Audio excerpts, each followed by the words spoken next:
Hello अस्सलाम वालेकुम। मेरा नाम है अब्दुल हनान और आप देख रहे हैं क्विक लर्नर्स। ये HTML एंड CSS की ट्यूटोरियल की चौथी वीडियो होने जा रही है, जिसमें हम CSS के बारे में पढ़ेंगे कि CSS हम कितने तरीक़ों से अप्लाई कर सकते हैं और CSS की प्रॉपर्टीज़ क्या हैं। तो चलिए गाइस शुरू करते हैं हम यहाँ पे। सबसे पहले हम ये जानते हैं कि CSS को अप्लाई करने के लिए मेरे पास कितने तरीके हैं। तो सबसे पहला तरीका है इन लाइन स्टाइलिंग, दूसरा तरीका है इन पेज स्टाइलिंग, तीसरा तरीका है हमारे पास एक्सटर्नल स्टाइल शीट। तो सबसे पहले हम स्टार्ट करते हैं इन लाइन स्टाइलिंग से। तो ये क्या होती है, इसके अंदर यहाँ पर मैं स्टाइल का टैग लगाऊंगा यहाँ पे इस तरह से, और यहाँ पे करूँगा स्टाइल की प्रॉपर्टीज़। तो सबसे पहले हम H1 को देख लेते हैं ब्राउज़र के अंदर। H1 का यहाँ पे हमें किस तरह से प्रेजेंट हो रहा है। यहाँ पे मुझे नज़र आ रहा है H1 जो है वो ब्लैक कलर का है। यहाँ पे मैं इसका कलर चेंज करूँगा। तो सबसे पहले हम यहाँ पे जाते हैं स्टाइल के अंदर, यहाँ पे इसको कलर देते हैं COLOR। इसका कलर कर देता हूँ मैं ब्लू। सेव करते हैं और अब इसको चेक करते हैं तो यहाँ पे मेरे पास कलर इसका चेंज हो गया है। तो गाइस यहाँ पे मैं आपको एक चीज़ बताना चाहूँगा कि हम तीन तरह से कलर दे सकते हैं। सबसे पहले हम कलर का नाम दे सकते हैं, दूसरा कलर की हेक्सा वैल्यू दे सकते हैं, तीसरा RGBA कलर दे सकते हैं। जैसा कि आपको पता है कि कलर्स के जो नेम हैं वो बहुत लिमिटेड से हैं। अब लेट्स सपोज मैं ब्लू की बात करूं तो यहाँ पे मैंने ब्लू लिख दिया, लेकिन अगर मैंने काफ़ी सारे कलर्स ऐसे हैं ब्लू के अंदर जो डिफरेंट डिफरेंट शेड्स के हैं, तो मैं वो कैसे यूज़ करूँगा। तो इसके लिए मैं चला जाता हूँ W3 स्कूल्स की साइट्स के ऊपर, जहाँ पे मुझे यहाँ पे ये कलर पैलेट दिखा रहे हैं। यहाँ पे मैं कलर ब्लू सेलेक्ट कर लेता हूँ। यहाँ पे मेरे पास ब्लू कलर की डिफरेंट शेड्स आ रहे हैं जिनकी डिफरेंट हेक्सा वैल्यूज़ हैं। तो यहाँ पे इस हेक्सा वैल्यू को मैं कॉपी कर लेता हूँ और सिंपल अपने कोड में जाके यहाँ पे पेस्ट करता हूँ इसके नाम को रिप्लेस करके। तो चेक करते हैं यहाँ पे। तो गाइस यहाँ पे कलर इसका थोड़ा सा चेंज हुआ है। तो अब चेक करते हैं कि इसको मैं और कैसे बेहतर कर सकता हूँ। तो मैं यहाँ पे हेडिंग को दे देता हूँ अंडरलाइन टेक्स्ट डेकोरेशन अंडरलाइन। तो गाइस चेक करते हैं यहाँ पे। तो गाइस यहाँ पे मुझे टेक्स्ट के नीचे एक अंडरलाइन भी मिल गई है जो हमारी हेडिंग है। तो अब हम नीचे आ जाते हैं पैराग्राफ के अंदर। पैराग्राफ को हम यहाँ पे क्या करते हैं, कलर दे देते हैं स्टाइल के अंदर, कलर रेड। सेव करके चेक करते हैं। तो गाइस पैराग्राफ का भी कलर चेंज हो गया है। अब गाइस यहाँ पे मैं आपको इतना बताया कि हम कलरिंग कैसे चेंज करते हैं। अब मैं आपको थोड़ा सा डिटेल में लेके जाता हूँ। यहाँ पे मैं आपको बताता हूँ कि कौन कौन से एलिमेंट्स हैं जो इसके डिस्प्ले जो है वो उसका ब्लॉक होता है, किन किन एलिमेंट्स का, और कौन से ऐसे एलिमेंट हैं जिनका डिस्प्ले इनलाइन होता है। तो यहाँ पे मैं आपको बताता हूँ हम इसको कैसे जज करेंगे, कि हमें कैसे पता चलेगा कि ये इसका जो डिस्प्ले है वो ब्लॉक है या इनलाइन ब्लॉक है। हम इसको चेक करेंगे ब्राउजर के अंदर राइट क्लिक करके इंस्पेक्ट के अंदर जाएंगे। यहाँ पे कर्सर का एरो बना हुआ है, इसको सेलेक्ट कर लेते हैं और यहाँ पे आ जाते हैं। यहाँ पे H1 जो है वो बाय डिफॉल्ट मेरे पास आ रहा है ब्लॉक एलिमेंट। ब्लॉक एलिमेंट्स क्या होते हैं, बेसिकली ये वो एलिमेंट्स होते हैं जो अपनी ही लाइन में रहते हैं और ना अपनी लाइन में किसी को आने देते हैं और ना ही ये किसी और की लाइन में जाते हैं। तो गाइस इसको हम ब्लॉक एलिमेंट बोलते हैं। इनकी properties by default block elements जो हैं वो सेट हुई होती हैं। तो हम इसको चेंज कैसे कर सकते हैं, यहाँ पे भी आप देखें ये ब्लू वाला पोर्शन जो है ये पूरा कवर कर रहा है H1। तो अब मैं चाहता हूँ कि ये सिर्फ उतनी ही जगह कंज्यूम करे जितना इसके अंदर टेक्स्ट लिखा हुआ है। तो गाइस इसको मैं कैसे सॉल्व करूँगा, यहाँ पे जाते हैं और यहाँ पे लिखते हैं डिस्प्ले इन लाइन ब्लॉक। तो गाइस अब चेक करते हैं कि मेरे पास आउटपुट कैसा आ रहा है। रिफ्रेश कर लेते हैं। तो गाइस अब देखते हैं कि मेरे पास इसका आउटपुट कैसा आ रहा है। पहले तो ये पूरी लाइन कंटेन कर रहा था, लेकिन अब ये सिर्फ उतना ही जगह ऑक्यूपाई कर रहा है जितना इसके अंदर टेक्स्ट आ रहा है। तो गाइस अब मैं चाहता हूँ कि ये जो मेरे पास जो यहाँ पे आ रहा है हेडिंग, ये बिल्कुल सेंटर में आ जाए। तो गाइस अब मैं यहाँ पे क्या करता हूँ, इसको मैं विड्थ दे देता हूँ 100%। अब 100% मैंने इसको विड्थ दे दी और यहाँ पे इसको बोल दिया टेक्स्ट अलाइन सेंटर।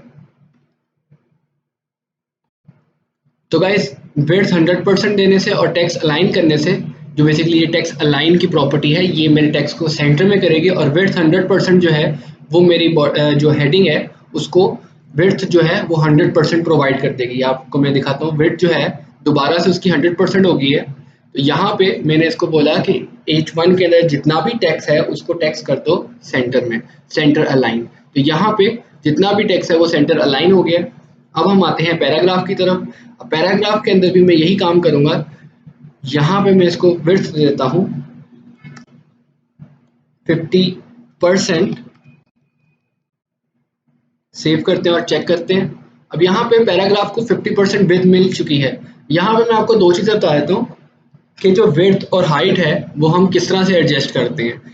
अब यहाँ पे लेट्स सपोज मैं आपको एक एग्जांपल देता हूँ कि मेरी जो स्क्रीन है उसके अंदर 100 पिक्सल्स हैं, ठीक है। आपको पता ही होगा इलेक्ट्रॉनिक मीडिया के अंदर जितनी भी स्क्रीन्स के ऊपर हम काम करते हैं, जो भी हमारे डिस्प्ले होते हैं वो पिक्सल से मिल के बनते हैं। तो यानी कि हमने इसके अंदर अगर हाइट और विड्थ देनी है तो वो हमेशा पिक्सल्स के अंदर दी जाती है।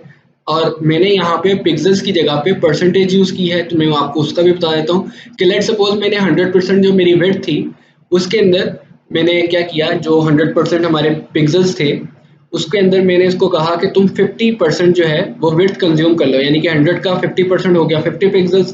तो अगर मैं चाहता तो यहाँ पे लिखता 50 पिक्सल्स, या तो मैं यहाँ पे लिखता 50%। इन केस अगर मुझे मेरी स्क्रीन की रेशो या उसकी जो है पिक्सल्स की क्वांटिटी वो मुझे नहीं पता, तो वहाँ पे मैं परसेंट यूज़ कर सकता हूँ ताकि स्क्रीन उसको खुद ही जो है वो डिवाइड कर ले। तो गाइज यहाँ पे मैंने उसको 50 पिक्सल्स की जगह पे 50% बोला, क्योंकि इस वक्त मेरे स्क्रीन की जो रेजोल्यूशन है वो चेक करने के लिए मैं क्या करता हूँ, यहाँ पे जाता हूँ, यहाँ पे पूरा HTML के ऊपर क्लिक करता हूँ। तो यहाँ पे मुझे बता रहा है कि HTML के अंदर जितने भी एलिमेंट्स इस वक्त जितना भी कंटेंट हमने पेस्ट किया है या कोड किया है उसकी हाइट जो है वो 335 पिक्सल्स है और उसकी जो विड्थ है 1920 है। अब 1920 का 50% जो है वो इसने ऑटोमेटिकली हमें यहाँ पे करके दे दिया है, जो कि बनता है हमारा 952 पिक्सल्स। तो गाइज अब यहाँ पे मैं इस टेक्स्ट को सेंटर कैसे कर सकता हूँ। यहाँ पे मैं जाता हूँ और इसको दे देता हूँ मार्जिन। मार्जिन को मैं यहाँ पे करता हूँ ऑटो, जिससे क्या होगा कि जो मेरा पैराग्राफ है वो बिल्कुल सेंटर में आ जाएगा। अब ये सेंटर में कैसे आया इसको चेक करते हैं।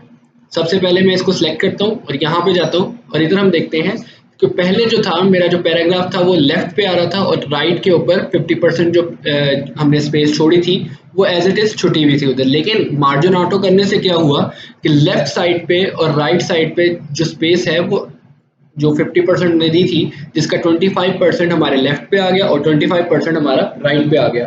तो ये था हमारे मार्जिन ऑटो का कॉन्सेप्ट, जिससे उसने खुद ही जो अपनी स्पेसिंग है उसको एडजस्ट किया, 25% लेफ्ट पे छोड़ दिया, 25% राइट पे छोड़ दी ताकि वो ऑटो में आ जाए। तो गाइज अब इसी के साथ हम अपने चलते हैं लिंक्स के अंदर। तो गाइज सबसे पहले हम लिंक्स के अंदर देखते हैं कि ये जो डॉट्स हैं, मुझे ये डॉट्स बिल्कुल अच्छे नहीं लग रहे, तो इनको मैं कैसे रिमूव करूं। हम लिस्ट के अंदर आते हैं, यहाँ पे देते हैं स्टाइल और स्टाइल के अंदर हम लिखते हैं लिस्ट डेकोरेशन।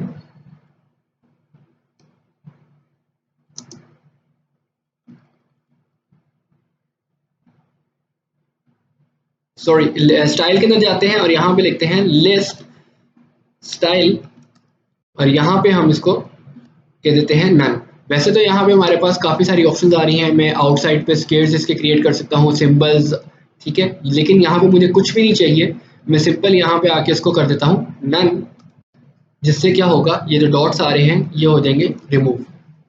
तो गाइज ये डॉट्स हो गए हैं हमारे रिमूव। अब मैं चाहता हूँ ये जो लिंक्स हैं ये भी हमारे सेंटर में आए। तो इसके लिए मैं क्या करता हूँ, यहाँ पे फिर से देता हूँ टेक्स्ट अलाइन सेंटर।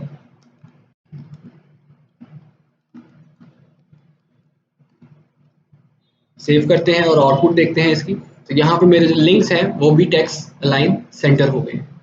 यहाँ पे आते हैं और अब मैं चाहता हूँ कि इन लिंक्स का जो कलर है वो भी चेंज हो जाए। बाय डिफॉल्ट इनका ब्लू सेट हुआ था। हम यहाँ पे आते हैं, स्टाइल लेते हैं, इसको कहते हैं कलर ब्लैक, सेव करते हैं। तो गाइज यहाँ पे लिंक का कलर भी ब्लैक हो गया है। अब यहाँ पे आते हैं टेबल। टेबल को हम किस तरह से ब्यूटीफाई कर सकते हैं, अक्सर आपने वेबसाइट्स के ऊपर देखा होगा टेबल्स के अराउंड बॉर्डर्स होते हैं, उनकी लाइंस के अंदर जो कलर्स हैं वो डिफरेंट होते हैं। तो अब हम उसको कैसे ब्यूटीफाई कर सकते हैं वो चेक करते हैं। टेबल के अंदर जाते हैं, यहाँ पे सबसे पहले टेबल को विड्थ देते हैं, क्योंकि यहाँ पे अभी इसकी विड्थ सेट नहीं हुई भी तो बहुत कंजस्टेड लग रहा है। तो सबसे पहले इसको विड्थ देते हैं,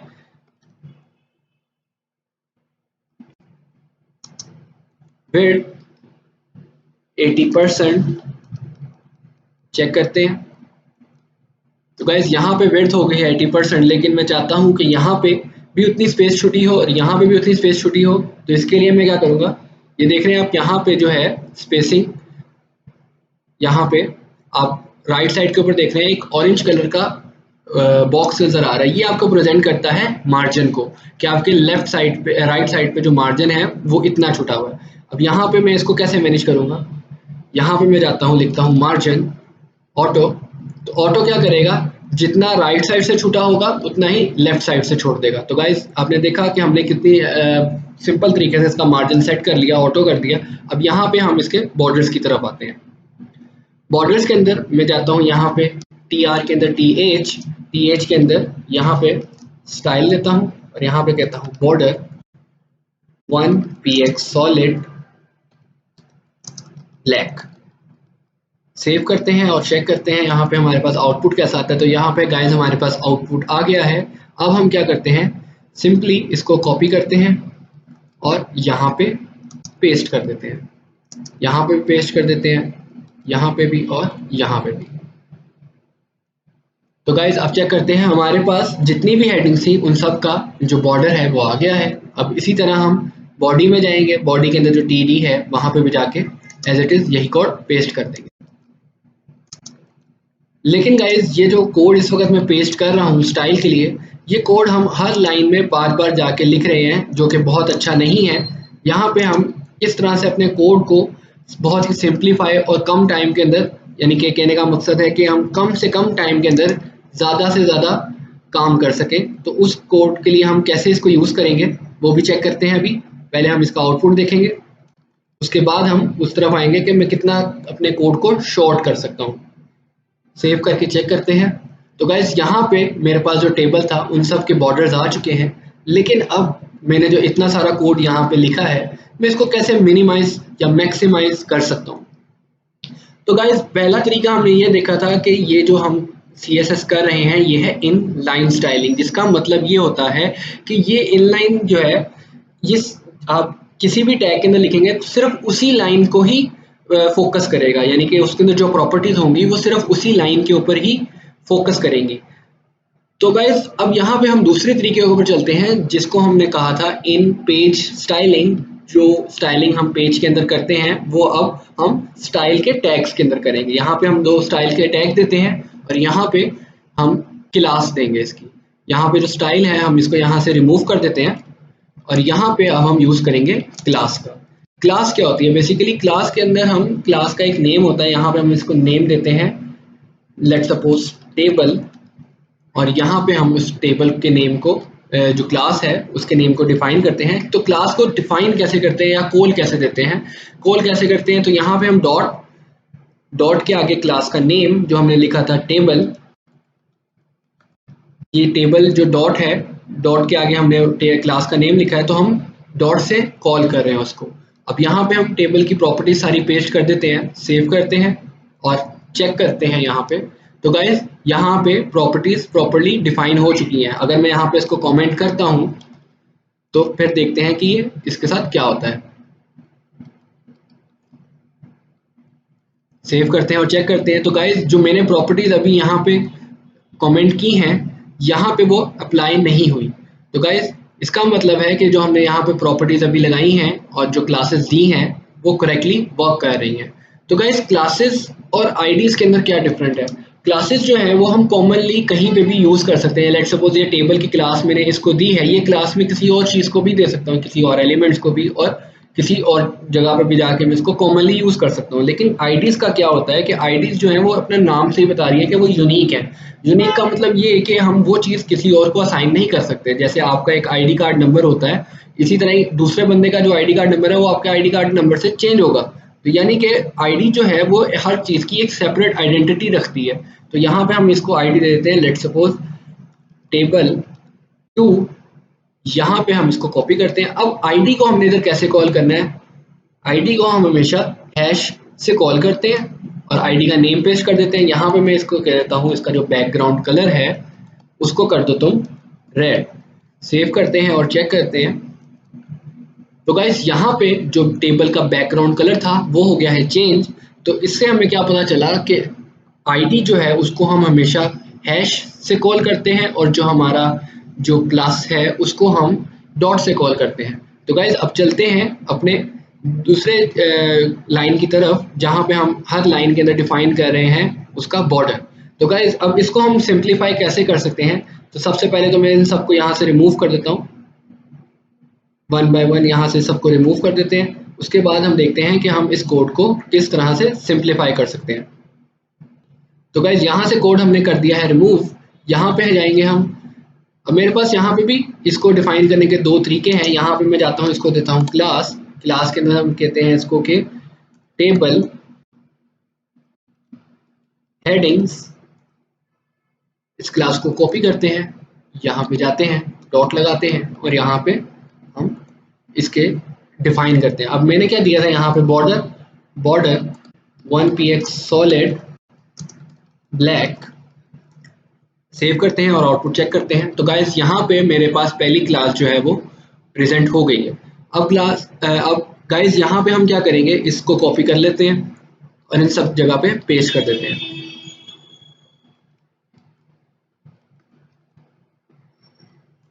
चेक करते हैं आउटपुट। तो गाइस यहाँ पे इन सब के ऊपर ये क्लास लग चुकी है, लेकिन यहाँ पे भी कोड जो है हमारा वो उतना रिफाइन या कह लें आप नीट नहीं नजर आ रहा। तो यहाँ पे हम अपने कोड को और कैसे मैक्सिमाइज कर सकते हैं, यहाँ पे इन सबको मैं वापस हटा देता हूँ।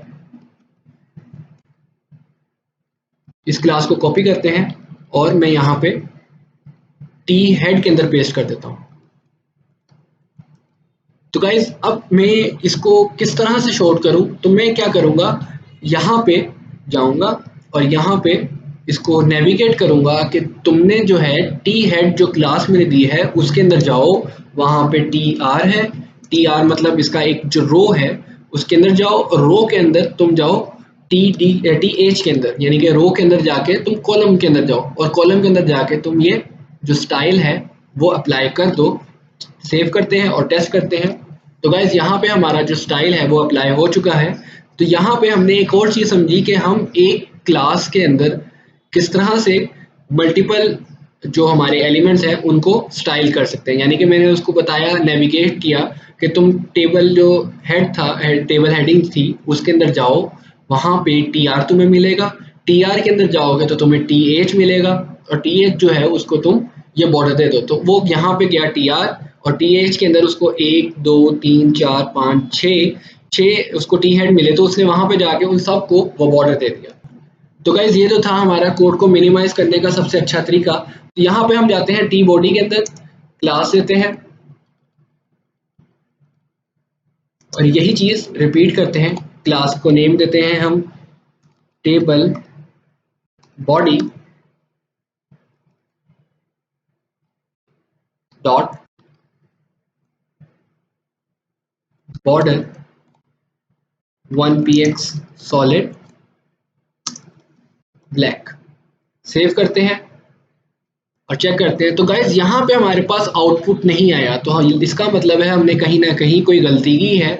तो गाइज गलती मैं आपको बताता हूँ, ये है हमारी कि हमने उसको बताया ही नहीं कि टी बॉडी के अंदर कहाँ पे हमने उसको स्टाइल देना है। उसने सिंपली टी बॉडी को दिया, लेकिन हमने जहाँ पे उसको कहा था उसने वहां पे नहीं दिया, क्योंकि हमने उसको बताया ही नहीं कि उसने कहाँ पे जाना है। स्पेस डालते हैं यहाँ पे, इसको बताते हैं टी आर के अंदर जाए और टी आर के अंदर जितने भी टी डी हैं उन सबको बॉर्डर देते हैं। सिंपल। सेव करके रन करते हैं। तो गाइज यहाँ पे हमें आउटपुट शो हो गया है कि जितने भी हमारे टेबल के अंदर जो टी बॉडीज थे उसको सबको इसने बॉर्डर दे दिया। तो गाइज ये था हमारा दूसरा तरीका, इन पेज स्टाइलिंग। अब देखते हैं एक्सटर्नल स्टाइल हम कैसे देते हैं। तो सबसे पहले हम यहाँ पे जाएंगे, एक स्टाइल क्रिएट करते हैं, एक फाइल क्रिएट करते हैं जिसको हम नाम देते हैं style.html। css जो है इसकी एक्सटेंशन है, यानी कि css का मतलब जितना भी इस फाइल के अंदर आएगा वो सारा स्टाइल ही होगा। हम ऐसा नहीं कर सकते कि शीट के अंदर हम HTML भी प्रेजेंट करें। हम यहाँ पे जाते हैं, जितना भी हमारा स्टाइल था उसको कॉपी करते हैं और यहाँ पे पेस्ट कर देते हैं, सेव करते हैं और गाइज अब देखते हैं इसका आउटपुट हमें आता है कि नहीं। तो गाइज यहाँ पे हमें आउटपुट नहीं आया। क्यों नहीं आया, अब इसको भी हम चेक कर लेते हैं कि हमने अपने इंडेक्स के पेज के अंदर इसको बताया ही नहीं कि कौन से स्टाइल शीट को हमने इम्प्लीमेंट करना है। तो गाइज अब अपने जो हमने स्टाइल शीट जो यहाँ पे बनाई थी, हमने इसको अटैच करना है इंडेक्स के साथ। तो इसके लिए हमें लिंक देना पड़ेगा, जिसके लिए हम लिंक का टैग यूज करेंगे। यहाँ पे हम इसको रिलेशन देंगे, रिलेशन इसका बताएंगे कि ये कौन सा रिलेशन है। तो ये है स्टाइल शीट और यहाँ पे हम जाएंगे, इसको हम लिंक करेंगे href करके और यहाँ पे हम इसकी फाइल का नाम लिखेंगे style.css। सेव करते हैं और चेक करते हैं यहाँ पे हमें क्या आउटपुट नजर आता है। तो गाइज हमारी जो लिंक थी, हमारी जो फाइल थी वो इसके साथ अटैच हो चुकी है। इसका मतलब है जो फाइल हमने अटैच की है यहाँ पे लिंक के थ्रू, वो यहाँ पे अटैच हो गई है। क्योंकि मैंने आपको पहले ही बताया था प्रीवियस वीडियो के अंदर, हेड के अंदर जितनी भी फाइल्स हम अटैच करते हैं या अपनी वेबसाइट से रिलेटेड जितना भी कंटेंट जो हमारा होता है फाइल्स के अंदर, आपकी होगी बूटस्ट्रैप, स्टाइल शीट्स, जावास्क्रिप्ट, वो सारी हम हेड के अंदर अटैच करते हैं। तो गाइज आज हमने 3 तरीके पढ़े स्टाइल इंप्लीमेंट करने के लिए, स्टाइल CSS इंप्लीमेंट करने के लिए। पहला तरीका था हमारा इन लाइन स्टाइलिंग, दूसरा तरीका था हमारा इन पेज और तीसरा तरीका था एक्सटर्नल स्टाइल शीट। तो गाइज अगर आपको ये वीडियो पसंद आई हो तो इसको लाइक कर दें, सब्सक्राइब कर दें, अपने दोस्तों के साथ शेयर कर दें। तो इसी के साथ अपना ख्याल रखिएगा। खुदा हाफिज।